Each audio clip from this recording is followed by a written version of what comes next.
book and member. Now book is member borrowed, or book is borrowed by member. So book is borrowed by a member, or we can call it as member borrows books. So that can be also entity. Then next is book is supplied by supplier. Books are supplied by supplier. Now these are the four main entities, that is book, you will be finding publisher, then you will be finding supplier and member. Now we have defined the different, what we can call it as relationship, and you will be finding that book attributes, what we have taken into consideration while designing the system was book, title, available, author and price. All these attributes are related to this book. Now if you find publisher, now publisher will have publisher ID, then address and then name. So the attributes what we have decided for our system, that we have made up, we have built the sentences of the system. There will we have already defined that publisher will have publisher ID, address and name. Now there is no relevancy between the book and publisher with the relationship. The relationship will have no attributes. But if book is borrowed by a member, so member information will be stored here. But when the person has borrowed, on which date he has issued, on which date he has returned, so that will comes with borrowed by. So borrowed by will have certain attributes, that is return date, due date and issue date. Now if you find supplier, then you can again add that supplier when it is supplied, the date and time and everything. Then we can call it as suppliers. Now supplier will have a supplier ID, name and address. Now if you'll find here member, now in member you will be getting what? Member details. Now this is how a system can be drawn for a library management system. So when you draw library any system, what you have to do is, first you have to identify, build a story of the system, what you have visualized. Based on your story, you have to identify all the nouns. You have to identify the relationship, that are nothing but the verbs between this two nouns, and in the sentence, and then you will be finding that there are list of entities, and then you have to set attributes. Now how attributes will be decided? So attributes are decided what property or what contains for that book entity you should know while implementing the system. That will be nothing but an attributes. So there are list of attributes. We have decided that these will be the attributes which will make my system very better. So I'll decide that this will be my attributes. Now these attributes is whole and soul dependent on the person or the designer who is designing that ER diagram. So you have to think on the system. You have to think which different attributes will need to be considered, and that same attribute should be added with the diagram. So if I have this diagram, I can easily convert that diagram into a table, and now we can work on the table. So that makes a sense that this is a book entity, which means that book is name of a table, and these are all the fields of the table, that is book. Now same here you will be finding publisher, as the published by is not related, but you have to make certain thing which is related to book and publisher. So you have to make one column which will be column, so that two different tables can be combined with each other. So that forms a relationship between the two tables. So we'll have publisher as a different attributes of publisher will be like this. If you'll find this, you'll be have to create three different tables. One is book, one is borrowed by, and member, because borrowed by is again having some different fields. So this is how you can convert a ER diagram into a table. Now we'll see afterwards how to convert your ER diagram into a table. So this is how you have to visualize a system. We'll take one more example. Now suppose there is a company. Company has different departments. Any doubts regarding this? Any doubts?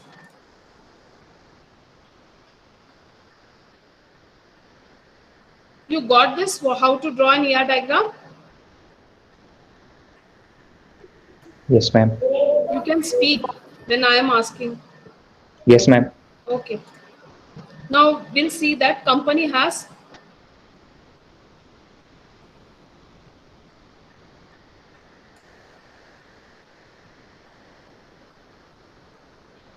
now we'll be finding company has departments. Department has name, number and manager. Manager is an employee. Manager has starting date.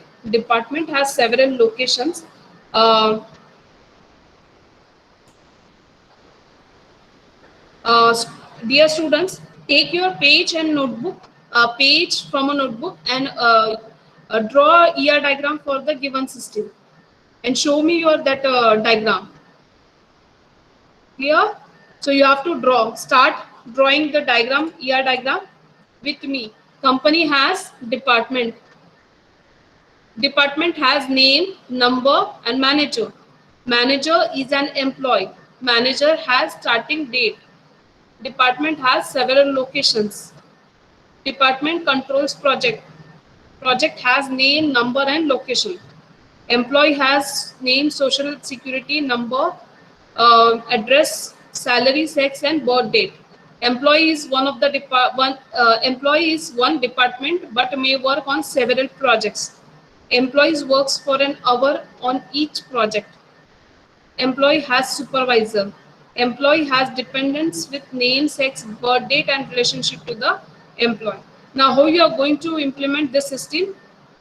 Start drawing. Once you finish, show me your this diagram.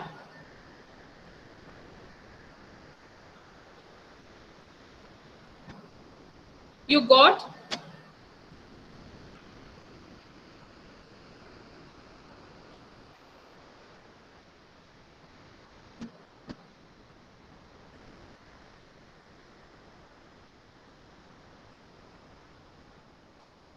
Who is going to draw this diagram? How many entities will be present? Yes, how many entities are present?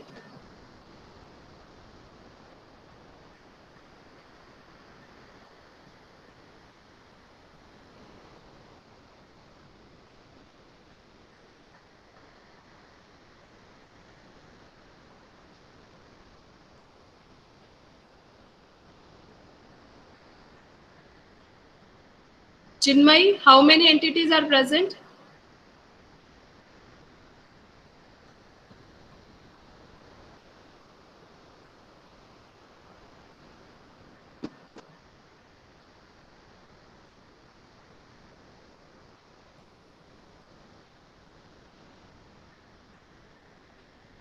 Adarsh?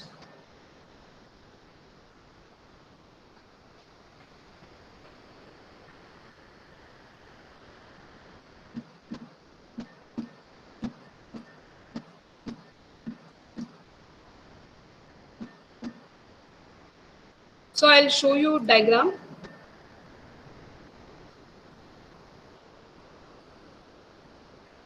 See, entity is employee, then we can have department, then projects, and then we can have dependent. So again, dependent here is the acting as has dependence, meaning dependence defines some of the noun. So we will take entity as dependence. Now we'll see this afterwards what this double diamond and double rectangle defines. Now see, employee.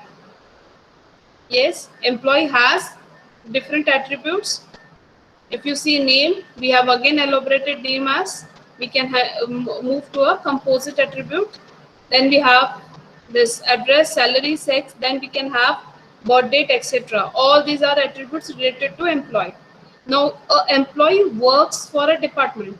So there are n number of employees who are working for one department. So we can have n to 1 relationship.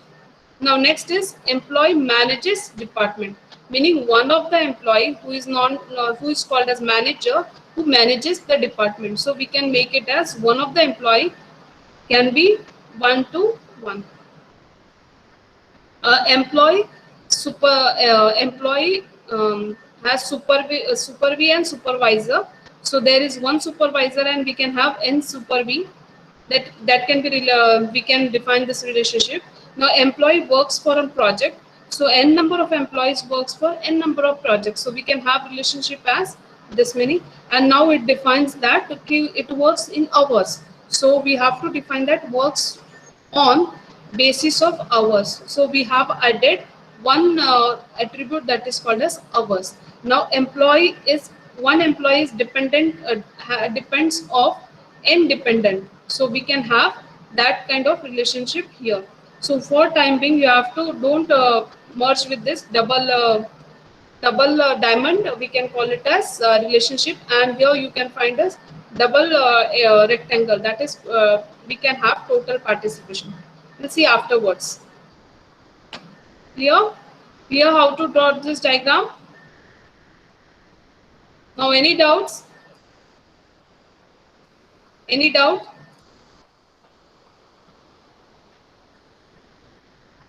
Any doubt with this diagram? Anyone want to ask some question? You can ask. Hello, ma'am. No, ma'am. Are you listening? Hello. Yes, Abhishek. Abhishek Jain. Yes, ma'am. What happened? Do you have any doubts, Abhishek? No, ma'am.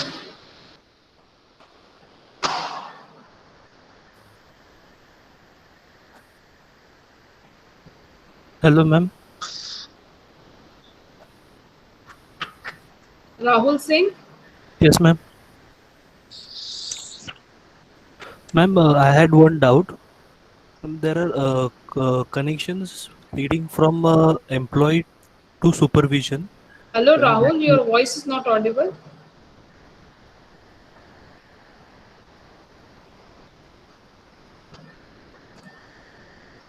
Okay, now we'll move for further topic. This is very important.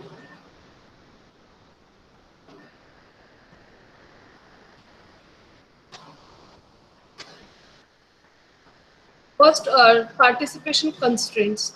Constraints are nothing but the rules, or with breaking, you could not break these rules. That is called as total. We can call it as participation constraints. A participation constraints defines one way, that is total participation, and on the another where is a single line, it is called as partial participation. Now, what is the total participation? That in total participation is represented by double lines. Each entity is involved in the relationship, meaning suppose this entity has a student and there are three students. Name of the students are A, B and C. Now you will be finding A will be related to this relationship, B will be also related, and C will be also there. So in a table you will be finding there is a value in this table too and this table, meaning each of the entities in this table is related to this table. So that is what we can define as total participation, meaning nowhere you will be finding any of the entity which are present in the entity table which will be not there in the relationship. So each of the entities participating, that is called as if each of the entities from a table is related to another table, that is another relationship, so then we can make it as this is total participation. And if it is not happening that case, then it is called as partial participation. So you'll be finding that in your ER diagram mostly we use one single line. That means it is a partial participation.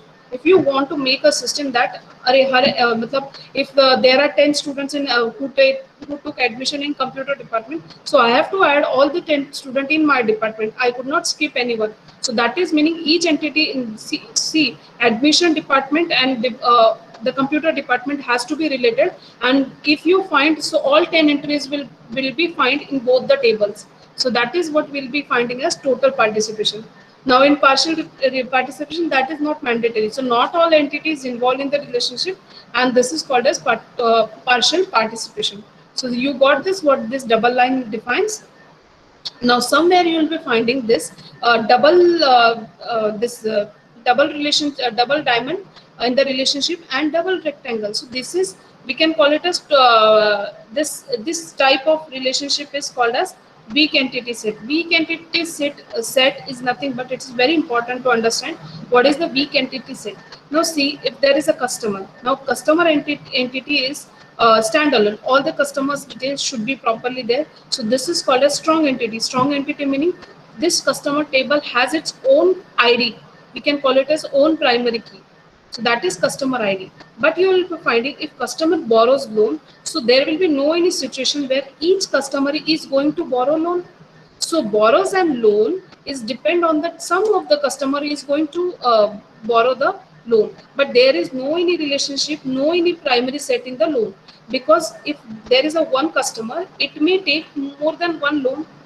So in that table, you will be finding that loan, the customer ID or loan name of that person will be repeated multiple times. So this table is not having its own primary key. It's totally dependent on which are the customer present in my bank will only be able to take loan. So we have a relation that the loan has to be dependent on customer table. Without customer, their loan will be not present in the concept. So this is how we can call it as these are weak entity set, and these data doesn't have their own primary key, and they don't have their existence too if it is not identified by another entity set.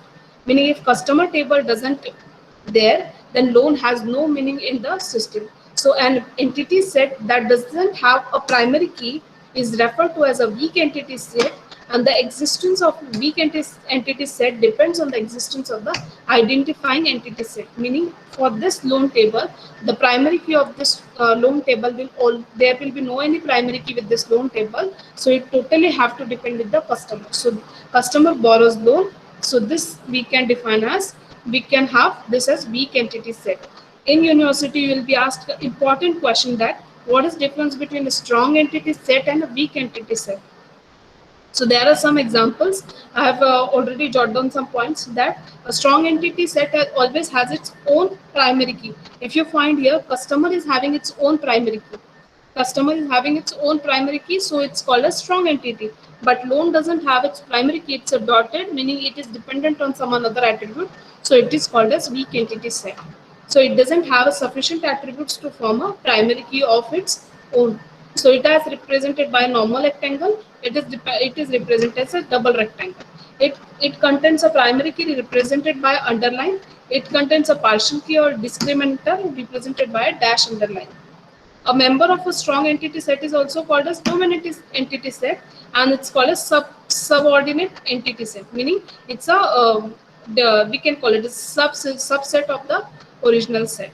A primary key is one of the attribute which uniquely identifies its member. It doesn't have that. A relationship has two strong entity set represented by a diamond symbol.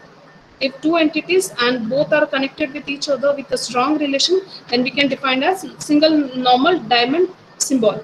And if it is a one set is strong and another is a weak, then we represent that relationship is a weaker relationship, and that doesn't have its originality meaning. So we can define that as double diamond and double rectangle. The line connecting will be relationship is single. Here you will be finding double.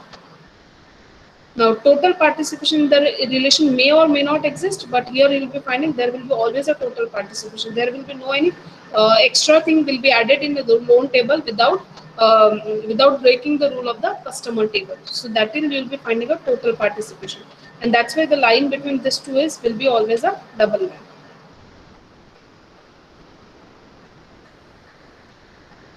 Any doubts with this? What is strong participation? Oh, sorry, total participation, partial participation. Then we have seen this, what we can call it as weak entity set, strong entity set. Any doubt, you can ask questions.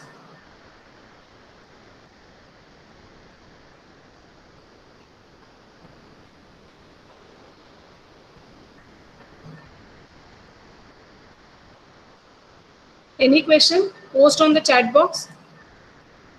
Any question?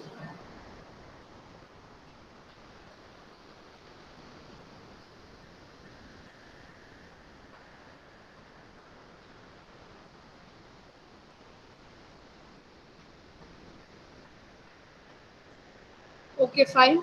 Then our next topic is extended ER diagram. Extended ER diagram is nothing but the added feature or the extended feature in drawing an ER diagram. Now, extended ER diagram, first feature is generalization. Now, what is generalization? Generalization meaning a number of entities are brought together to form a one entity, which are meaning all these multiple entities had some common features which can be categorized or characteristics are similar. We can group into one entity set. You will be finding here in generalization a number of entities are brought together into one singular, one generalized entity based on their similar characters. Like if you see, there is an entity called as pigeon, sparrow, and dove.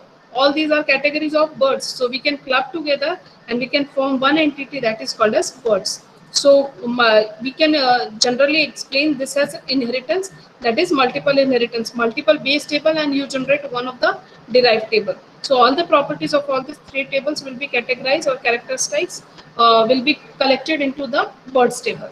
So that is what first extended feature. We can represent this in your table, in your ER diagram. Then next comes is the specialization. Now what do you mean by specialization? Specialization is opposite to generalization.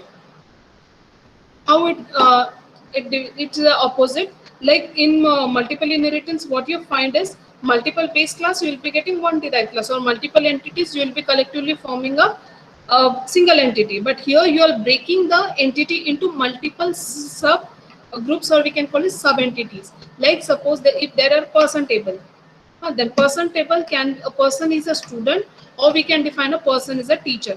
If you want to design a login page, now you will ask is user. Now user might be already registered user, or user can be a new user. So you can make that relationship as a specialization. You can define this in symbolical in your ER diagram. That makes sense that you are drawing an extent, you are using some kind of extended feature. In your now library management system, if you talk about a college library, so we'll be making an entity as member. Now member might be a student, member might be a faculty or teacher. We can make that. This is called a specialization. Now, so specialization is opposite to generalization. In specialization, a group of entities are divided into subgroups based on their characteristics. Now next comes is inheritance. It allows lower level entities to inherit to the attributes to the higher level entities. Now suppose you have this meaning you can use this attributes for this entity. Now see, for student and teacher, what are the common things? We should have name, age, and gender. But for student, there will be a roll number, and for teacher, there will be employee ID. So based on this, this is we can call it as specialization. Now in specialization, we break one entity into multiple entity. So the common attributes like name, age, and gender which can be reflected in student also. And name, age, and gender can be reflected in teacher, just like an inheritance what we have seen. Meaning there will be reusability of all these attributes in the lower level. So it allows lower and level entities to inherit the attributes of the higher level entities. Now next comes is aggregation. Now aggregation is nothing but, if you see this diagram, so this employee, job, and branch. Now employee works, job works, and branch works. So there is a relationship between all these entities, and we have defined that all this employee, job, and branch, all these things is managed by one person. If you find there is a relationship of a manager is coming from all these three, and all club can make a entity which is related to manager. So manager manages all these three things. So in spite of giving a separate links to each and every entities and each and every this relationship, we can make this as a block rectangle, this is a square block rectangle block. All these are related to managed by a manager. So this is called as aggregation. Collectively, this all three entities club can be connected with the managers in the diagram. So this is just for a representation how aggregation looks like. Now suppose you are you are making a system for a computer system. Now if you take an entity as CPU, another will take as a keyboard, another will take as a mouse. So all this is connected with the computer system. So all these attributes can be rectangle, and one connected is nothing but entity called as computer. So computer is clubbed with all this thing. And each will have its own working, different work. Clear? So manager is a person who works for employees, who works on a job, who is managing branches also. So all it is working for all these three things. So it's called as works on. So this is a banking system ER diagram for an example where I have added some of this. We can call it as specialization things. We can have this. We can call it the weak entity set. So this is how the diagram looks. It depends on your visualization, how you elaborate and how many entities you cover.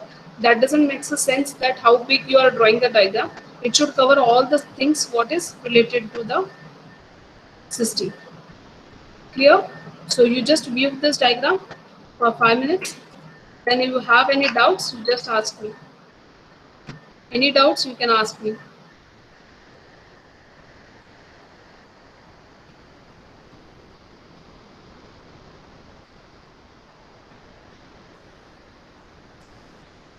You found any doubts with this diagram?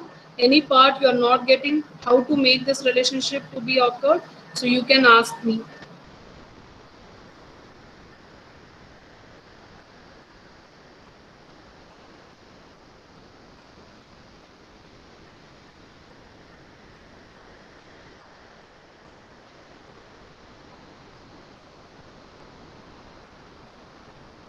Any questions with this diagram? Are you able to view?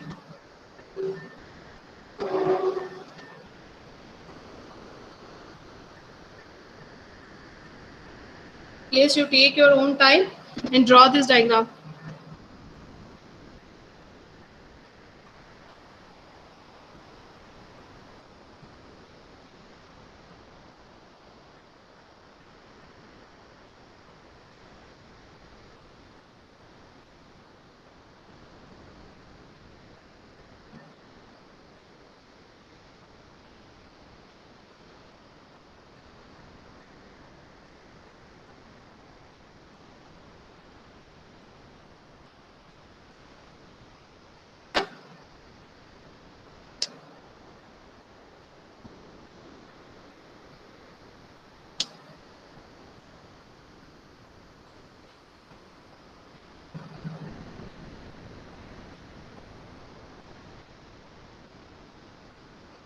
Good question. A question from Rahul. Ma'am, there are certain details where there have been underlined. Is there a special meaning of that? Yes. They are called as primary key of that entity set. They are a primary key of that entity set. If you'll find customer, now how to select a primary key, that we'll understand. Now, if I have multiple attributes, like suppose I'm taking an entity as customer. Now, customer has customer ID, name, street, and we can call it a city. Now, if you find city, so if there is a table which has this all four columns, that is customer ID, name, customer city, and we can call it as customer street. Now, if you find a name, there might be a case that one customer, suppose name is Akash. Another customer also defines his name as Akash. So what it means is Akash will be repeated multiple times. Now, in such case, there is a unique name. No issue with the thing. We don't have to provide a customer ID. In that case, we'll make that customer name as an primary key. That can do. But if you talk about city, in Pune city, there might be many customers. So we could not make customer city as a primary key. Yeah. So what we decide is we have two options. Customer street might be repeated that multiple people are living in the same street. So we could not make customer ID by a real life example if you are going to solve. So it cannot be a primary key. Now we have an option that either customer name will be a primary key or we need to define an ID. So for any system, if you have customer name, to remember the name, it is very difficult for us. So in that case, what you have to make is you have to make a unique identification by a number, which makes the which can be tracked or which can be remembered easily, and we can track from customer ID all the details of that customer. So for your case, like in your class, you are assigned with a roll number. So for us, it is very difficult to remember all the names of the each and every student. So what we decide is we assign some roll number. And if I want to ask, I have to give any marks, I have to analyze, assess your papers. If I want to do any activity related to students, it makes a sense that if I have roll number, it can be easily tracked. So from roll number, I can get what is the name of that student, because I have assigned a name to us roll number 1, suppose. So that can be very easily. So you have to decide in that case which should be a primary key. So the best option to select a primary key is always it should be a number, because processing or comparing two numbers, it makes a sense. If you have two string to be compared, it makes character by character. If the name is bigger, then it will take more time. So if you want to create your efficient system, always have to have that entity should have its ID, and it should be identified with an easy identification with a smaller IDs. Like for your case, if you ask me question like IP address, now if you have www.google.com, now when we open this site, you will be finding that at downside you will be finding an IP address.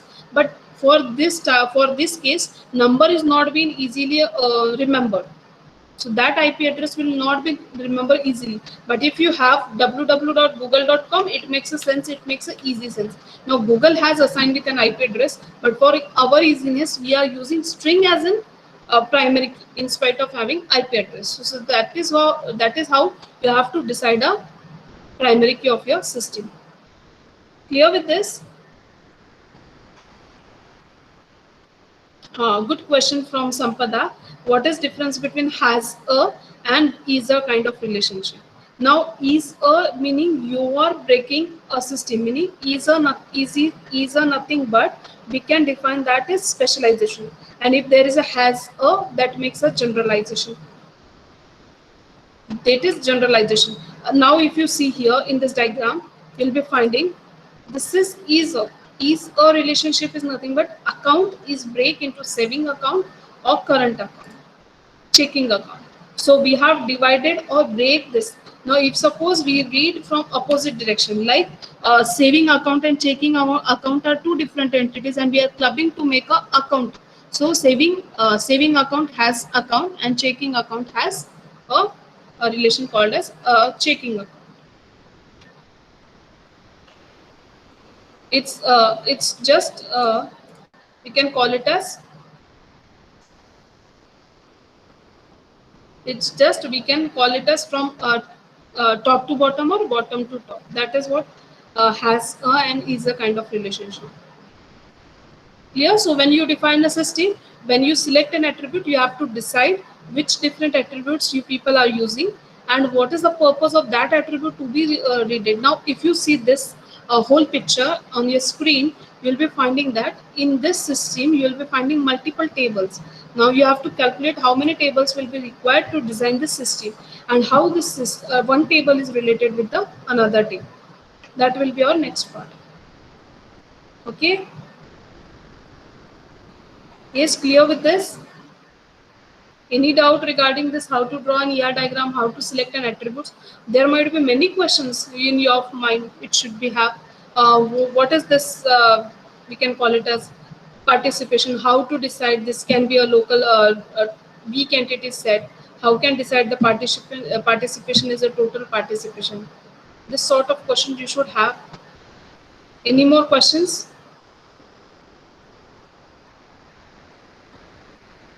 Fiza, are you there? You have any question?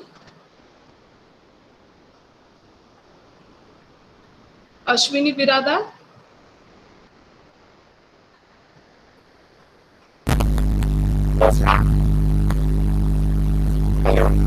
Yeah, my sound system is not working properly here. So kindly post. I could not recognize your voice. No questions. Okay.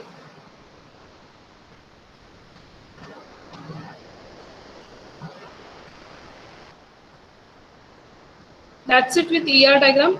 We'll just revise in 5-10 minutes what are different concepts in ER diagram, and we'll try to practice all this. So first thing we learn with ER diagram is E stands for entity, R stands for relationship. Now there are different type of attributes which entity defines with a rectangle block, and your relationship is defined with the diamond shape. The next is different attributes is defined as ellipses.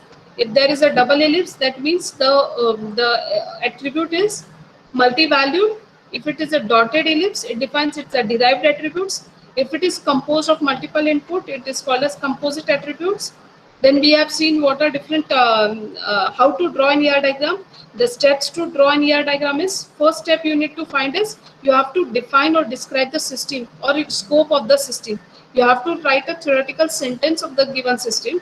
Then you have to identify the entity sets Then you have to find the relationship of among these entities. Then you have to find which is primary key and different attributes of the system.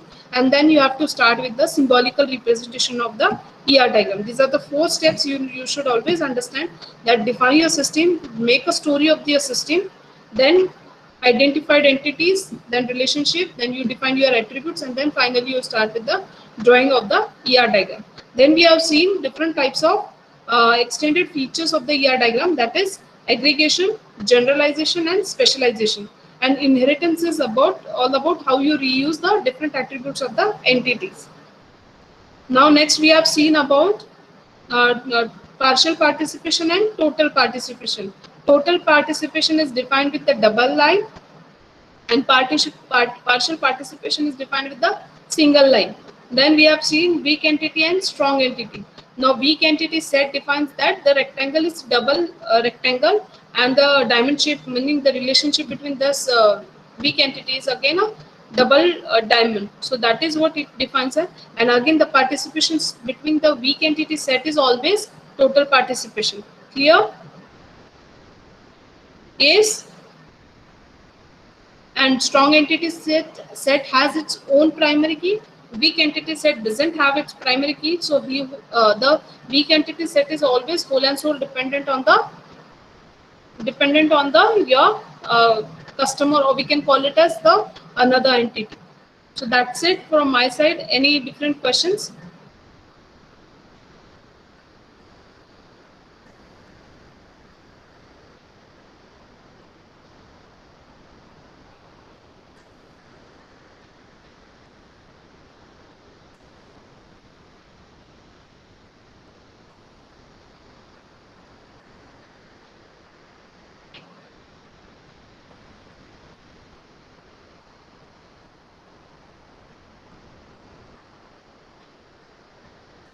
Next lecture we are going to start with our this we can call it as what is the overall structure of your database management system. So we have to learn this, and what you have to do is simultaneously you have to install MySQL server.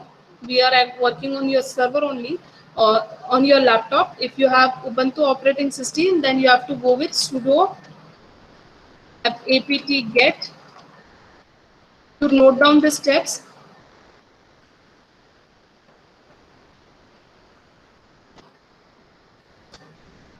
And if you are working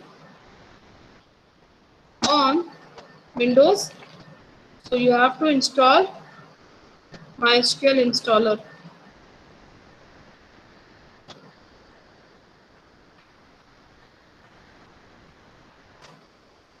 Next week we are starting with your practical hands-on on how to work with all this MySQL server, how to work on table database, how to create all this.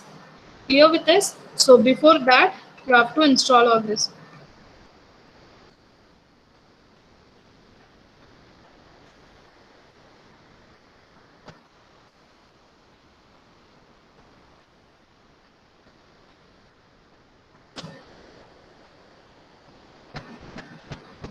If you're working on Ubuntu, again I'm telling, you have to go with sudo apt-get install MySQL server. And if you're working on Windows, then you have to go with MySQL installer. Yes, clear with this? Any doubt?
Yes, my question to you all is how to select a primary key.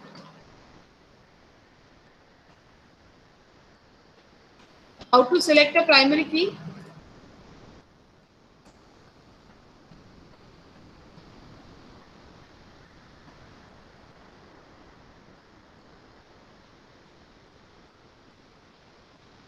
Yeah, how to select, Rishabh? How to select? I know it's a unique key, but how to select a primary key?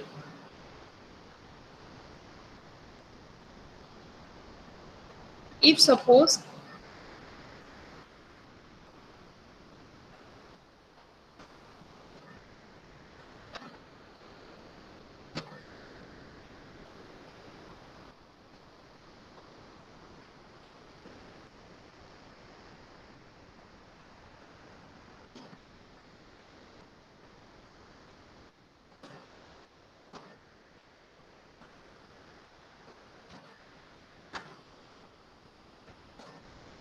if I am having a table having column name, date of birth, and salary, where name are some names are repeated, then which will be my primary key?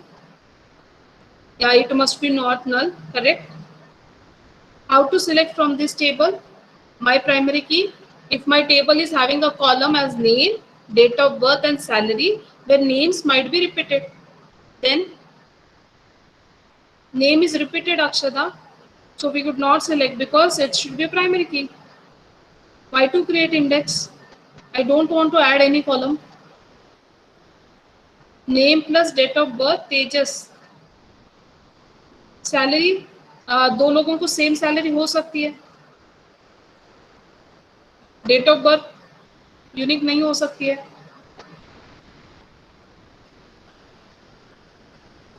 योगेश्वरम index based option Rishabh हो सकता है, but now index अलग चीज होती है. Index is some different concept. हमारे लिए index मतलब हम आईडी ऐड करते हैं. ईएमपी आईडी है ही नहीं टेबल में. We don't have. सी मेरे पास टेबल में आईडी नहीं है और मुझे असाइन भी नहीं करना है और मेरे पास 3 ही कॉलम है. So how I am going to select? So you have to take distinct name. It's a query.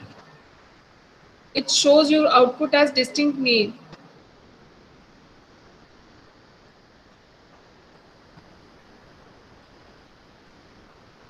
So my first entry is A. How we are going to do is we have to take combination of two columns. If one column is not applicable, हाँ तो मैं क्या करूँगी? Either I will take name plus DOB or name plus salary. So when you have, when your problem from a table, when from a table which in that table one column doesn't satisfy the primary key wala rule, we can make a combination of one more attribute. We can combine all these two attributes, like name plus date of birth will never be same, and name plus that salary, meaning suppose xyz plus salary, if you take combine two value of this, it will not be unique because name will be xyz, salary is 10,000. Name will be ABC and salary is 10,000. It makes a sense that XYZ plus 10,000 makes a primary attribute. So we can take combination of multiple column and that is called as compound primary key. And that's it, called as compound primary key. Clear with this? This is called as compound primary key. How to select a primary key you got? If one column is not unique, you are not finding any unique value in this the given table, then you can make a combination of one more column, and that makes a sense that you have a combined compound, or we can call it composite primary key. Clear?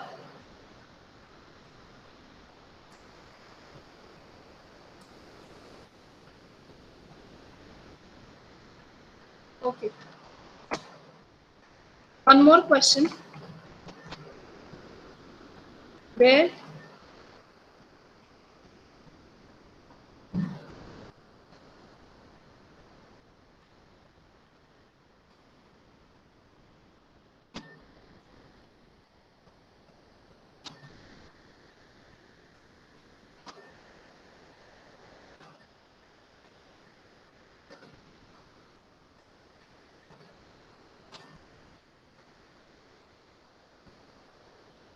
you find a weak entity in library management system?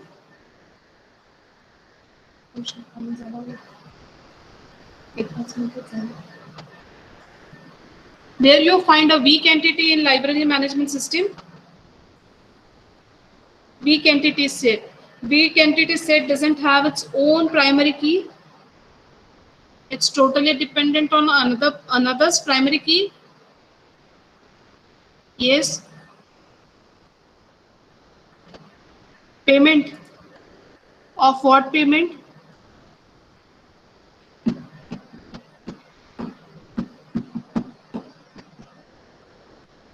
Fine payment, na?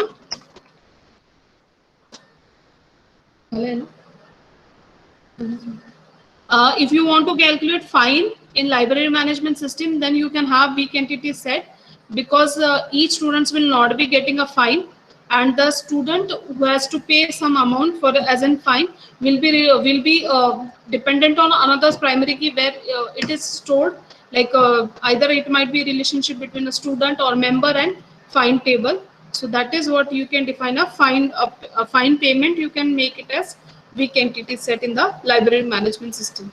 Here, we'll stop with the lecture. Here, okay.